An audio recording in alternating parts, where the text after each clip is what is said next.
What up, everyone? Welcome to the 10th episode of 5 p.m. at Monty's, the number one unfiltered Miami Canes pass with your boys Spiked Rob and Cheddar Bobby. How we doing? We're doing all right. Did you have a good Thanksgiving? Yeah, how about yourself? Not too shabby. Plenty to be thankful for, but I guess the number one thing is we can be thankful that we're not FSU this year. For sure, for sure. And yeah, speaking of FSU, recent news is they're pretty much canceling the rest of their season. They were supposed to play Duke this week. They're canceling that, and because of that, they scheduled Duke for the Miami Hurricanes this week, and I'm excited just to have a game. Absolutely. Well, they canceled Wake Forest because we did our COVID protocol and we were ready to play, and then Wake got fucked up. So then now they're out. So it was good for us to kind of pick up someone who I would say is actually a little worse than Wake Forest, but also in the same general area. We were planning on traveling up there. It's only about 100 miles, 150 miles away from each other in Carolina. So I say let's play as much as possible, even if coming off another bye week. I think it's better than sitting back and waiting 3 weeks to play North Carolina. For sure. And to be honest, after these couple like bye weeks that were COVID, I would rather play Duke than Wake Forest. Because Wake Forest would have been a trap game for us. Oh yeah, they have this just crazy stats, but fortunately Duke doesn't have any of that. And did they cancel the Wake Forest game or is it just postponed? Because I still want to play them. They said it was postponed. I don't know when they're going to play it because we theoretically have Duke, then North Carolina, then Georgia Tech at the end of the season. Yeah. But theoretically, if Virginia Tech upsets Clemson at home, we might skip one of those games and be in the ACC championship game. So I don't actually know when we're supposed to play any of these teams other than Duke and North Carolina. I mean, at this point, man, like especially like watching Clemson throttle Pitt this weekend, I'm not getting my hopes up at all for the ACC championship. I mean, we've talked about it on our live streams before that I'm just happy with running the table and getting a good bowl game and just keeping our recruits that we currently have in. But my question was on the schedule. So I mean, technically, if we play the rest of the season out, we actually get one more extra game. Yeah, I think so. Well, right now we will end up with 12 if we end up playing Wake Forest if that gets postponed. So we were supposed to only play 11 and we'll end up with 12, which is a full season, which honestly could merit some attention just by playing a full schedule and Mhm. nobody else does, especially the Big Ten. And dude, if we finish 12-1, I'd rather do that than finish 11-2 and like getting throttled and getting embarrassed in the ACC championship because we're not up to, let's be honest, we're not up to par with Notre Dame or Clemson at this point, even at the end of the season. Yeah, I haven't seen enough improvement in the overall team, we'll say philosophies, the building off of each other. And when the defense does something good, the offense does something good. We almost never do that. We don't build off of each other at all. So I'd rather take the time and have a really good, awesome record and hopefully give everybody the momentum to come back next year and build off of that Mm-hmm. instead of having them all bail for the NFL or in Rhett Lashley's case, in their team. And hopefully we can be in a position to take this into Alabama next year instead of having to start over during the off season. Correct, correct. So over the weekend, you can see the players were tweeting they're thirsty for a game. So I'm hoping they're pumped. It's not like a normal bye week. I'm sure they're ready for this. Coach Diaz is ready for this. Hopefully he's okay from COVID. We'll see the practices this week. We'll see. The depth chart has not come out yet, but there's nothing to be worried about Duke. It's a typical thing that Miami should handle them, but you never know when they come off of a couple of off weeks. So we'll see. I mean, there's the normal thoughts about it, but if we handle our business, it shouldn't be a close game at all. Yeah, it'll be interesting to see who comes out fired up. I think that we can probably guess who will come out fired up by this point in the season. We know who our go getters are and who our slow starters are.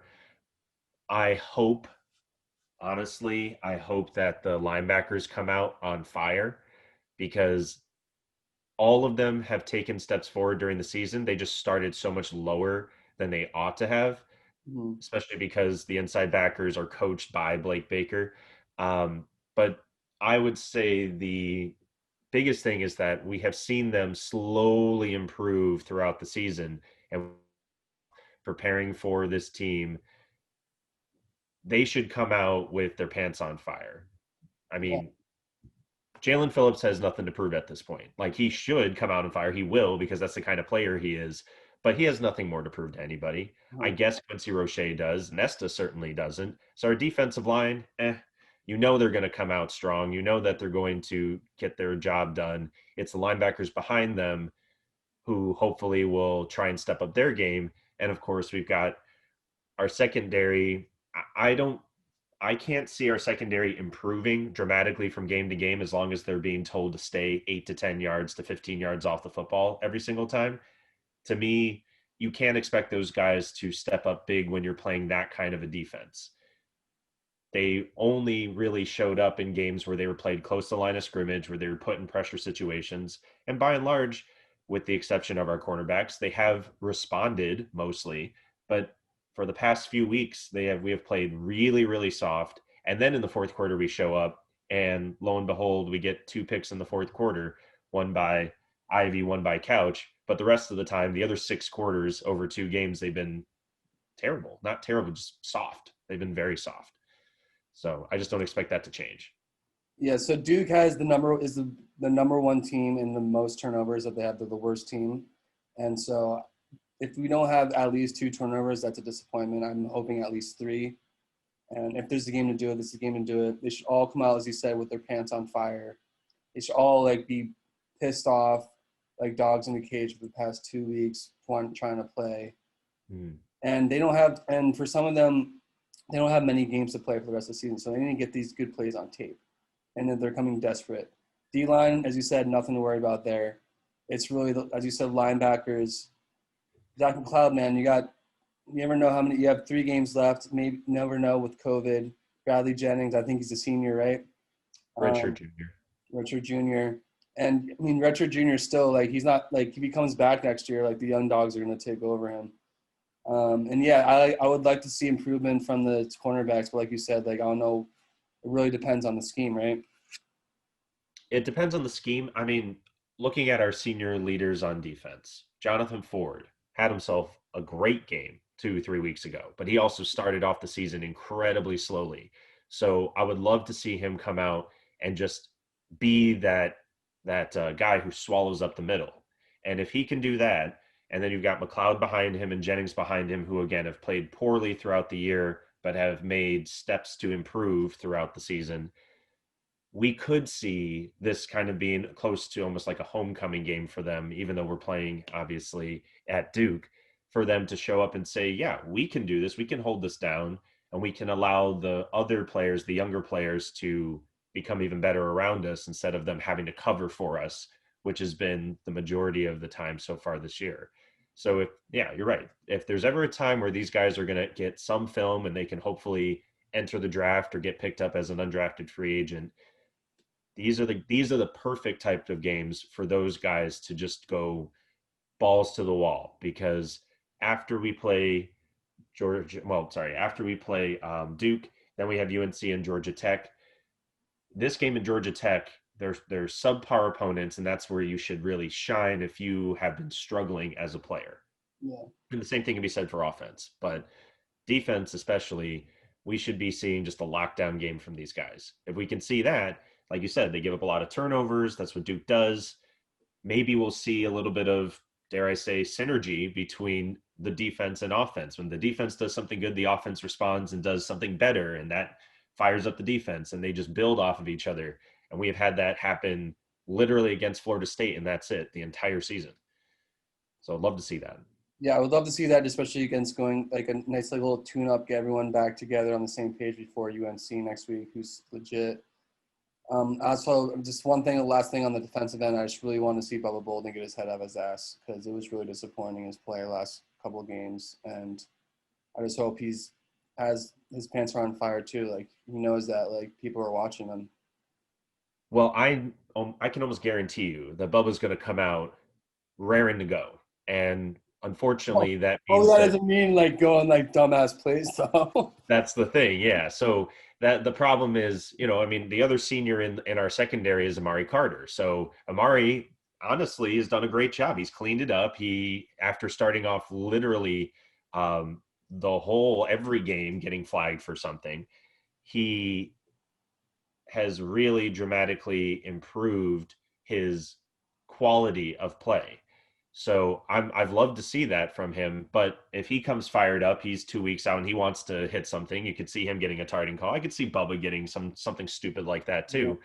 So what I hope is that Baker understands that, puts him on the line and blitzes him in the first quarter. Like I want to see Bubba Bolden inside of 10 yards when the ball is snapped at least 2 or 3 times in the first quarter. And if we see that, then we know that we're using his aggressiveness in a positive way and he will make plays. That's where you're going to see him shine. If they say, no, you got to stay 15 yards back and just sit there and like it, he's going to continue to struggle. I mean, that's not the kind of player he is. So we saw that at the beginning of the year. I don't know why they decided they had to swap that.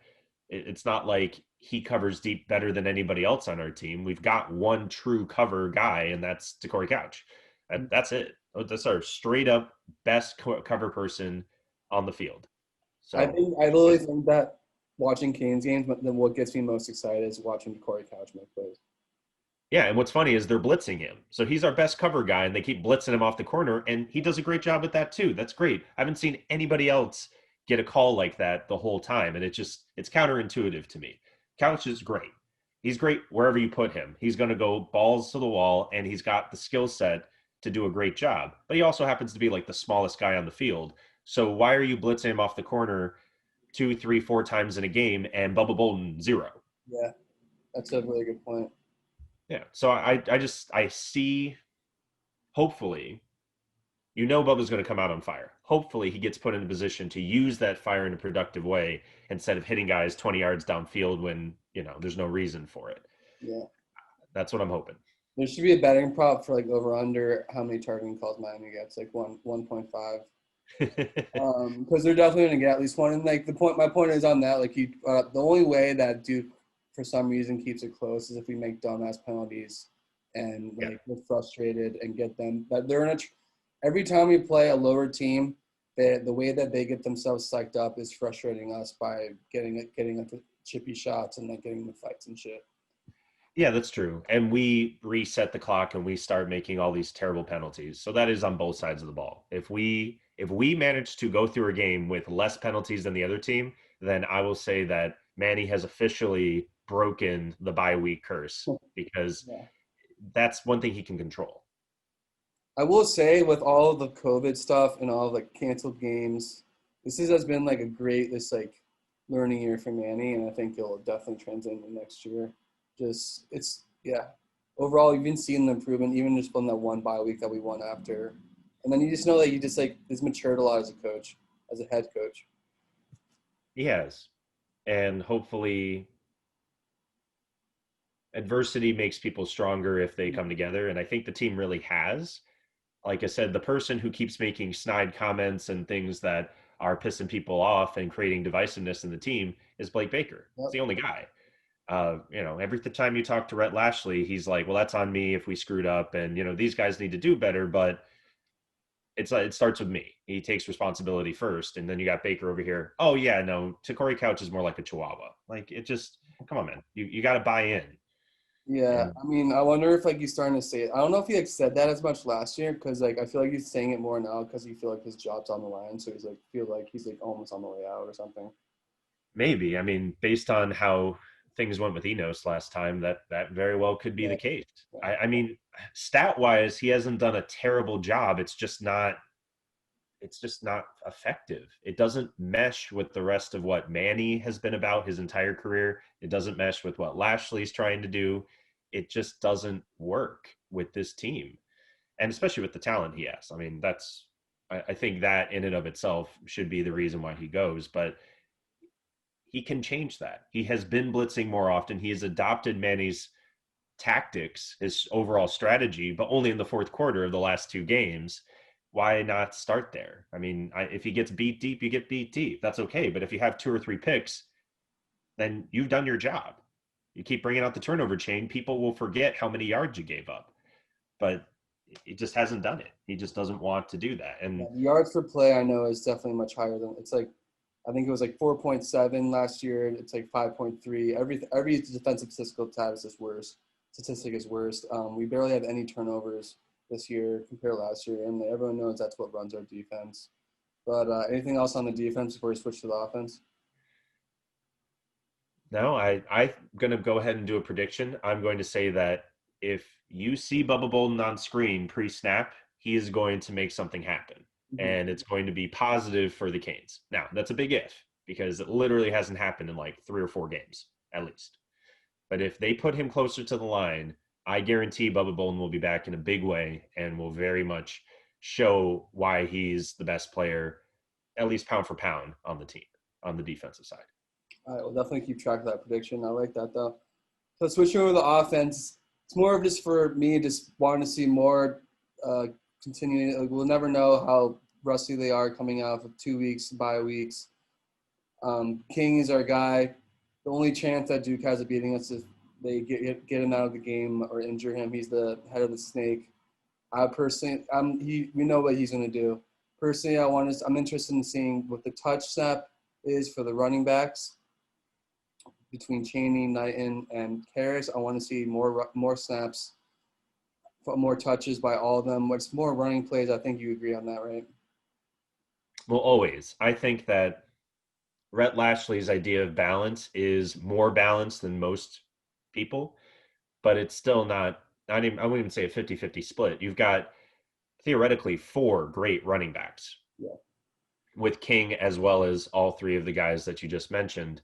So to my mind, we should be getting into big sets and trying to run at these people smash mouth more often than we do. We just don't do it. He likes that open, let's have spread, let's have the tight end split out.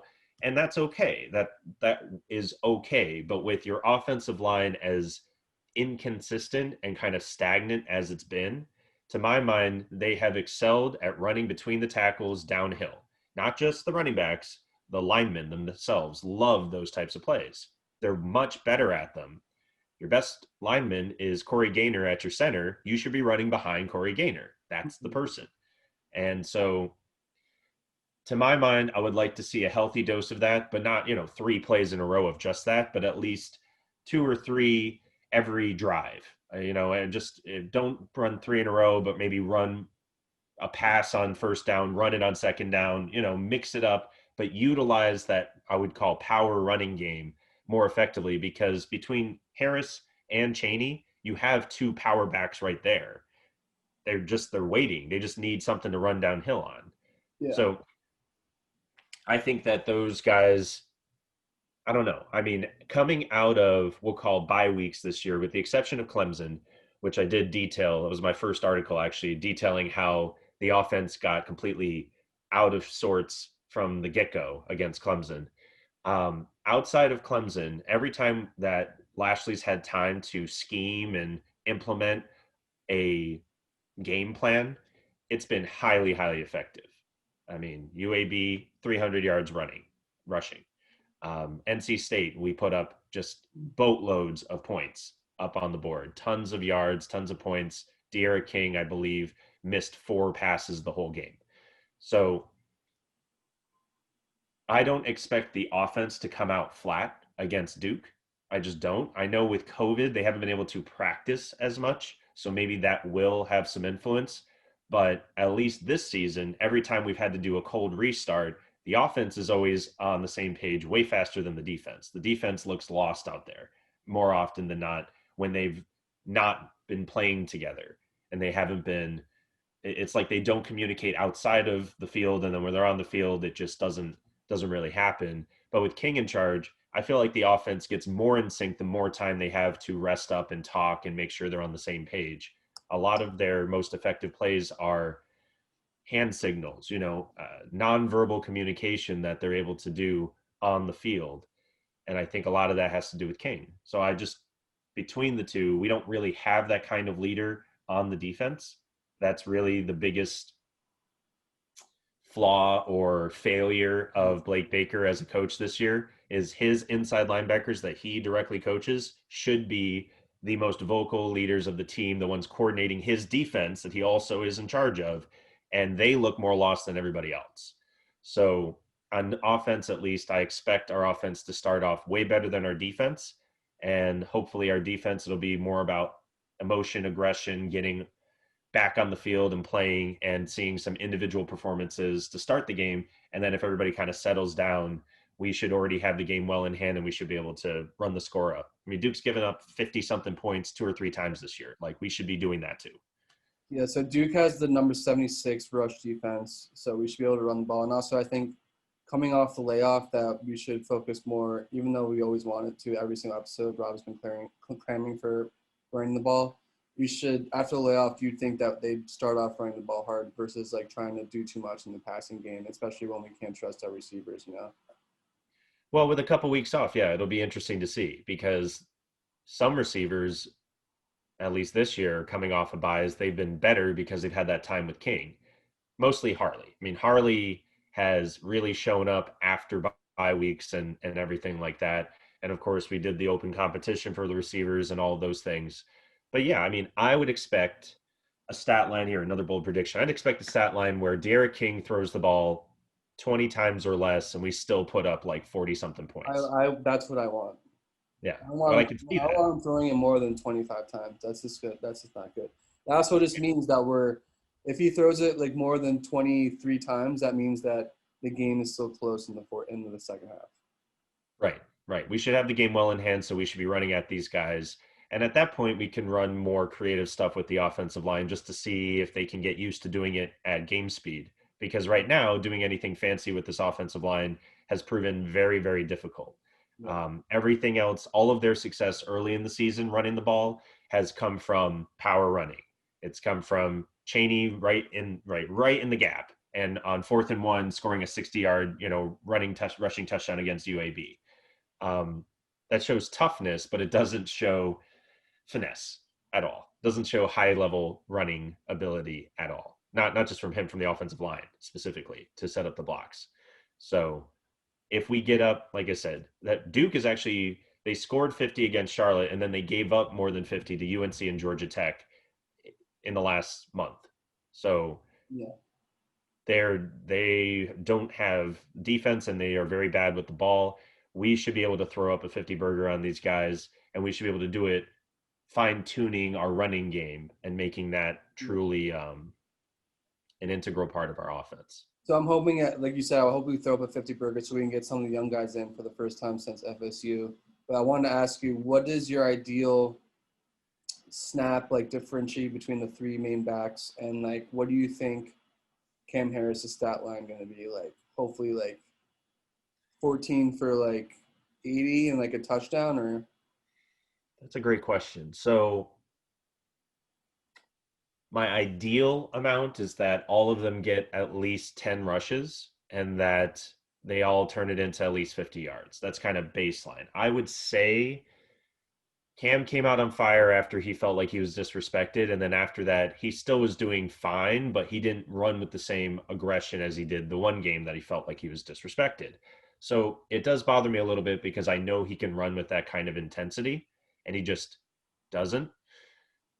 I also know that, it takes a lot out of you. I'm not knocking him for that regard, but you do have two other backs who you can cycle in and out. So you run as hard as you can, take a break off, take a play off, take 2 plays off, come back and run as hard as you can again. That's what all of these guys should be doing. So I say that against this defense, they play a 4-2-5. So they've got 3 safeties. Again, it's kind of like our striker. I mean, I wouldn't say that Frierson is someone who can get run over. But at the same time, if you're going to go out there with only 2 linebackers and 3 safeties and 2 corners, we should be running downhill at these guys all day. And I think that Cheney's the one who really should be eating.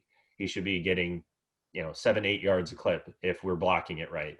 Because he gets a full head of steam, he won't go down on first contact. So he should be getting 7-8 yards. Cam should be averaging 4 to 5. And if we can get Knighton, Knighton can run hard too, but if we get him in space, then he could be really going off for some yardage. yeah, I don't think Knighton will get 10 touches like you said, but I think he'll get 10 handoffs, but he will get like 10 touches like through like the screen passes and stuff. And I like that you said on Cheney because he needs to get more snaps. Like right now, his overall stats aren't that good. He's like PFF out of like I think it's like 89 running backs. He's like 75th, and that's like just because of his usage. Like eye test, he's very good. You can tell he runs hard, and he has the ability. It's just like he has like what 3 point something yards per carry, which isn't good. This isn't flattering, but he hasn't had enough touches to like prove himself. So I would like that.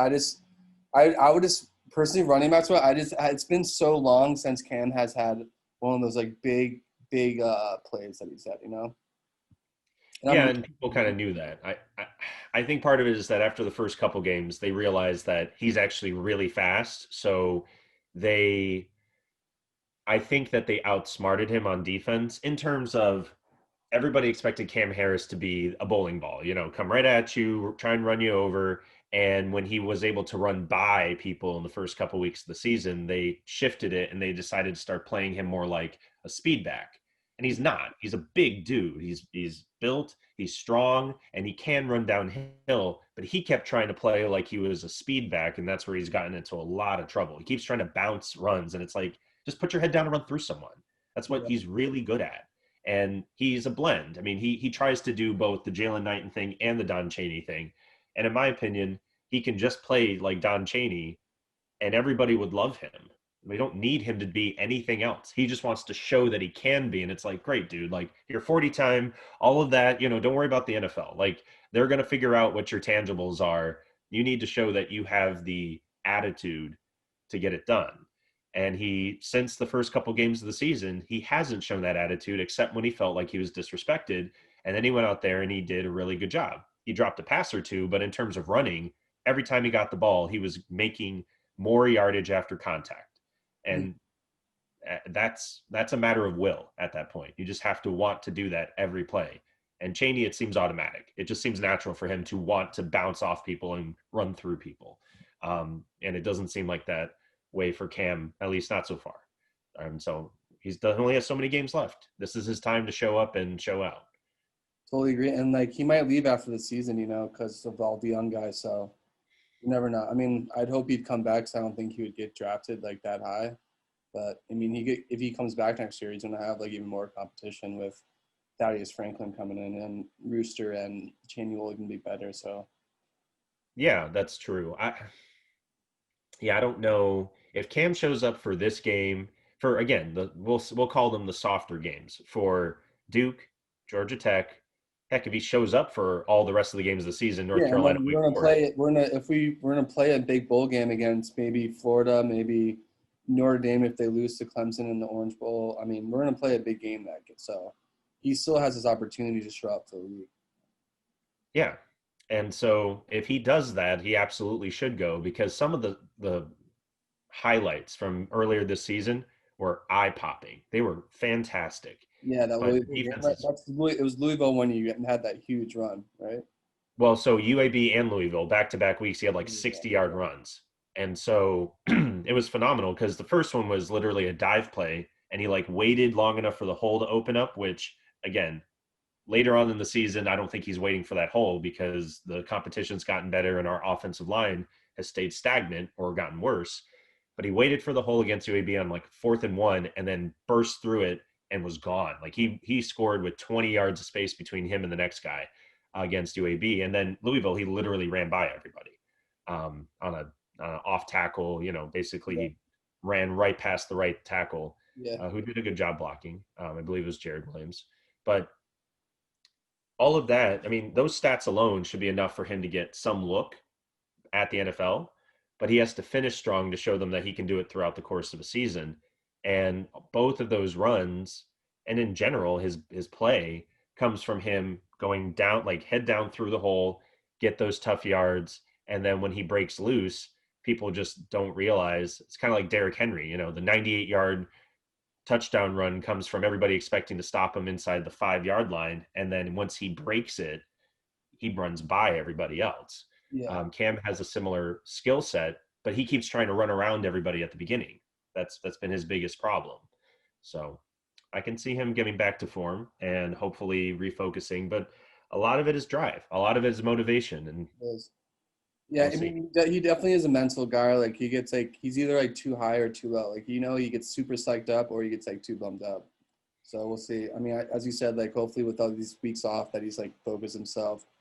And I'm sure like the whole team. I think the whole team is. It's not like a normal bye week. It's like Yeah. it's like COVID circumstances. It's like a serious situation, and they want to play again. It's not like they already have an automatic day off. So, but moving on to the tight ends. We'll have to see. I mean, every week it's like we have to see if Brevin's playing, but he needs to have a big week. I'm sick of seeing Kyle Pitts, who's nasty for UF, keep balling out, and then Brevin hasn't done anything all year. Like he hasn't. It's just worrisome. I mean, at this point, it seems like he's gonna have to come back next year because he doesn't put enough tape on the table. Um, Right. I'll take him for Bama, but it's just I don't know. His situation is always up in the air.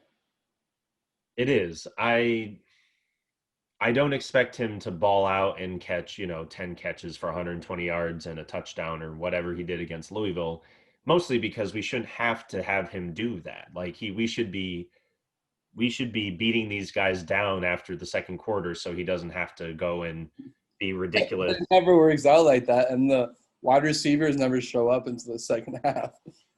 You know, That's true.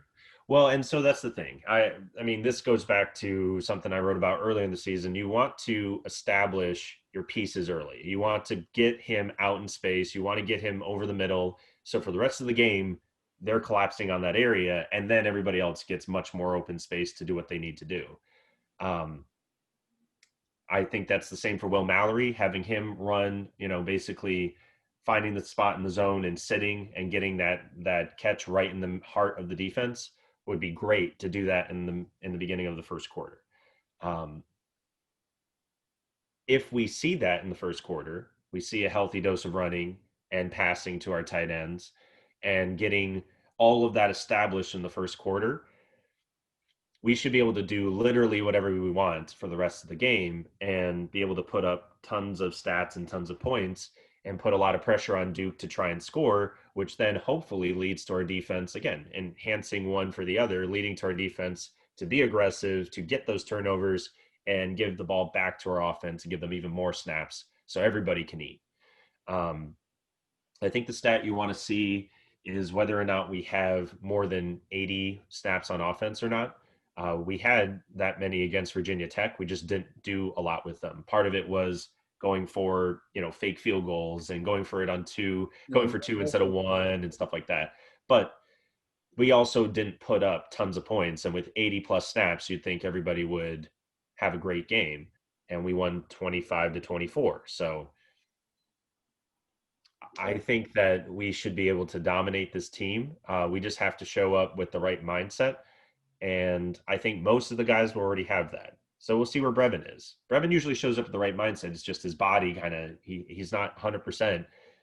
They just won't use him as much because they don't want him to get hurt. We need him for, North Carolina. We're going to see him eat against North Carolina. better. Yeah. So I mean, like as you said, like it's all about just I just want to see everyone just mesh together and just like one solid engine. So the wide receivers, it's once again they've impressed us every single week. I just want to keep seeing it, and hopefully they didn't take a step down after the couple of weeks off. Yeah. I don't expect Harley to have taken a step back. I Yeah, don't know about Pope. I don't think I'll ever know about Pope. yeah, But and Wiggins actually took a step forward against he did. Virginia Tech. Like I said, the quietest 100-yard game you'll ever see, but he made some great catches. He didn't give up on the ball. He didn't fight for the ball either, but he didn't give up on plays because they were tough, Yeah, which he did do earlier in the season. So I think it clicked for him. I hope he stays in that mindset. He's a much more in tune good player. We've seen him correct guys, literally make sure they're lined up properly, other wide receivers, so that we don't get flagged and stuff like that. So I think now that he's gotten kind of the physical part of like, okay, I can fight through the ball, I can go get that ball. King will put it where I need it to be, and I can trust him. I expect him to stay at a pretty high level too. So really, I guess that's a long-winded way of saying I want to see Pope show up and like he's been doing, but like from the get-go, first time he touches the ball to the 10th time he touches the ball, He is on it. He is focused, and he's not making the mental errors that he's made time and time again. I don't need him to get 1,000 yards. I just want him to not make any mental errors.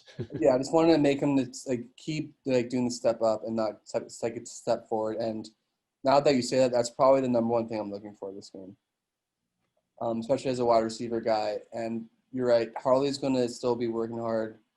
Wiggins did have a great game, and like he balled out with those contested catches. We don't have to like be too worried about them. I just hopefully, besides Pope, that we get up enough that the young guys can get in. But I don't know, they might still be under COVID restrictions. Like I want to see Redding get some more snaps. Keyshawn Smith gets more snaps, even Restrepo. But yeah, Pope's going to be the big thing.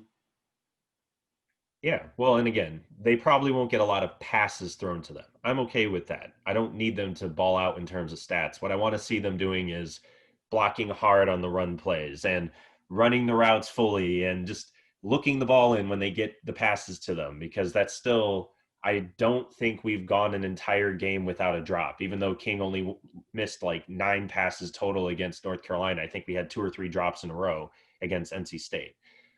So I would love to see. I think that could be the theme for everything, but I would love to see mistake-free football, especially from our wide receivers, but from everyone, the defense, the offense. If we can go no turnovers, no penalties, my God, I don't care how much we win by. That to me will put us as the best game we've ever played all season.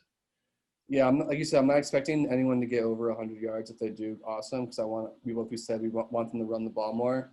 I think maybe Harley could get over 100 yards or Wiggins, but like you said, I just want to see like none of those when they not necessarily drop balls for sure, but one of them like when contested catches when they just fall down. I don't want to see any of that. Right. So Yeah, I agree.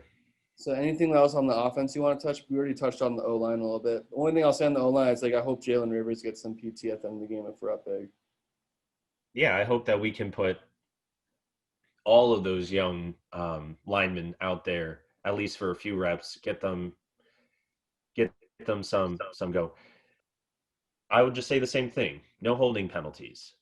Also, please play through the freaking play, DJ Scaife. God damn it. Uh, but I just, like I said, if we can go with no penalties, especially from our offensive line, no false starts, no holding, no illegal man downfield, no illegal formations. If we can do that, then to my mind, Manny has proven that he's broken this whole bye week curse, because he's figured out how to make sure the guys are mentally prepared to show up and play clean football. And it's Miami. I mean, if they're going to call us for unnecessary roughness or excessive celebration or some bullshit like that, They I will. don't.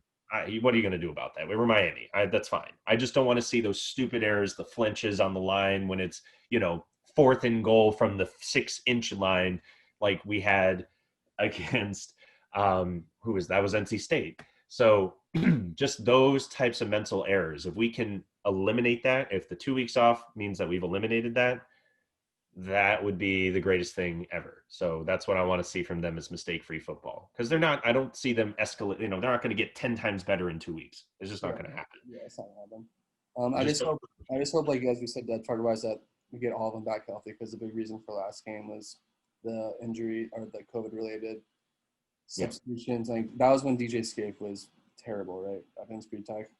Yes. Yeah. But see, DJ's been our starter. I mean, our offensive line has played the starters have played the vast majority of all the snaps throughout the year. So as much as they've been good, they've also been bad as a unit. And that's not a terrible thing, but DJ was so much worse than everybody around him. It was painful to watch, because I know he's not that bad a player. I just don't know what happened. He didn't get off the bus. He just did not show up. It was a travesty. Um, and again, I know he's a better player than I watched him earlier in the year. I Yeah, mean, yeah. yeah. So like it was pathetic, but 2 weeks off, he's probably the most ready to get out there. What I don't want to see is him get out there and do a false start because he's ready to hit someone right at the, you know what I mean? Like, I just want him to be under control and to play a clean game. And to that end, I think everything else will fall in place. Just, you don't have to go out there and be the hero. Just don't hurt the team with stupid mistakes. That's what I'm expecting from this offensive line. Don't hurt the team. So you want to get into a couple predictions? God, yeah, sure. I will predict. God, I don't know. I don't know, man. I'll predict something like 38-13. I'll say that. I do think that unless we get those interceptions or fumbles that you were talking about, I don't see us actually putting up a 50 burger. If we get those turnovers and the defense, comes up big, the offense needs to cash them in, and all of a sudden we're looking at 50 something points. So I definitely think that could happen, but I'm going to be conservative. I'm going to say we still should win by 3-4 scores. Our defense should not allow these guys to score more than twice. I'll say 38-13 for 2 field goals instead of a touchdown. Um, and we'll end up settling for a field goal and hopefully take it this time instead of running a fake field goal. Yeah, I'm gonna go with 41-17. I think they like scored 2 touchdowns and a field goal. I think we put up like ideally 5 touchdowns and then we score a couple field goals. I mean, it's probably going to be more closer than that, I think. But I mean, there's no reason why we shouldn't put up at least 35 points on this defense. Yeah, and there's no reason our defense should give up 35 points to this team either. Um, they haven't scored a lot during the Oh, course no, of the year. yeah, I said 17. I said 30. I said Yeah, 40 yeah, 17. yeah, yeah. That's exactly right. They should not be scoring more than 20. And if that happens, uh, that will be the first time since, well, the only other time is FSU, which special circumstances, obviously. Um, our team hasn't put up more than 30 and allowed less than like 17 or 14 all year. Like we haven't had a game like that the whole time. If we put up more than 30, the other team puts up at least 25, 28, 30, however much it was against NC State, 41. Um, or if we shut down the defense on defense, we shut down the other side. We score what, 17? How much did we score against Pitt? It was like 17-13, some garbage like that. I don't Yeah, know. something like that. Yeah, so we are all or nothing right now. We are either defensive minded or offensive minded. If we can actually put together a complete game, Duke is a great team to do it.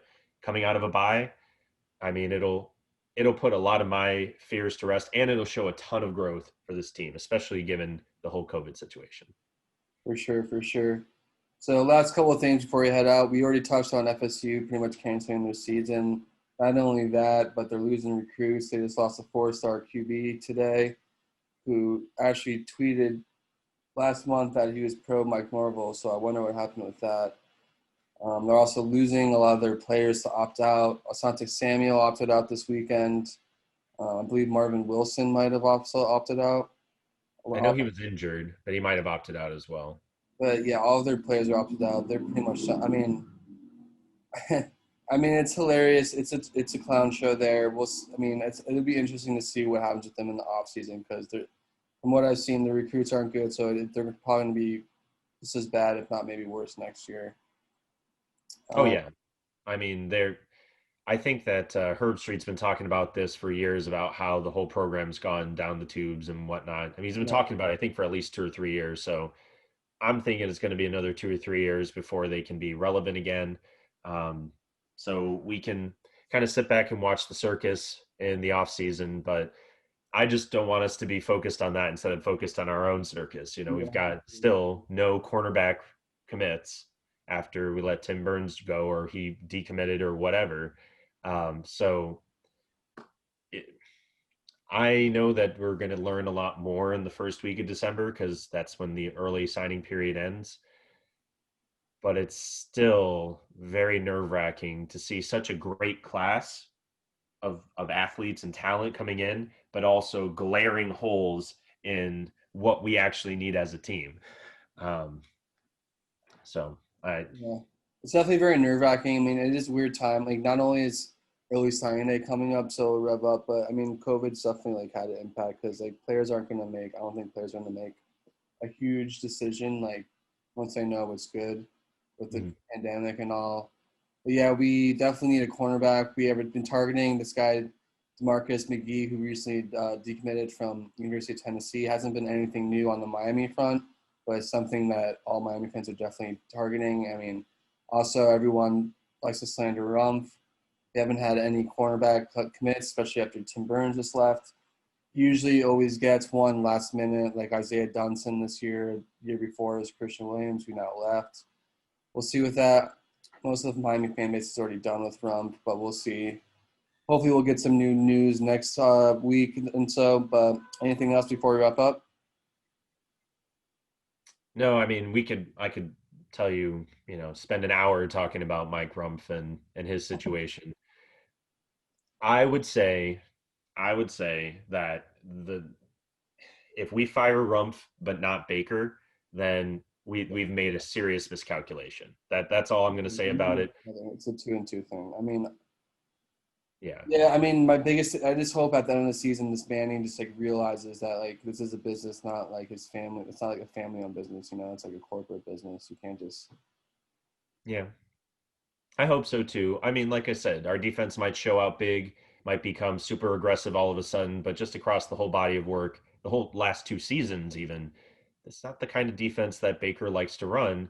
And unfortunately, it hasn't translated well, not just with the fan base, but just in general. Like yeah, it's great that we only give up 14 points to La Tech, but we also don't try to get like a pick six to like make it a game because our offense sucks. Like you kind of have to,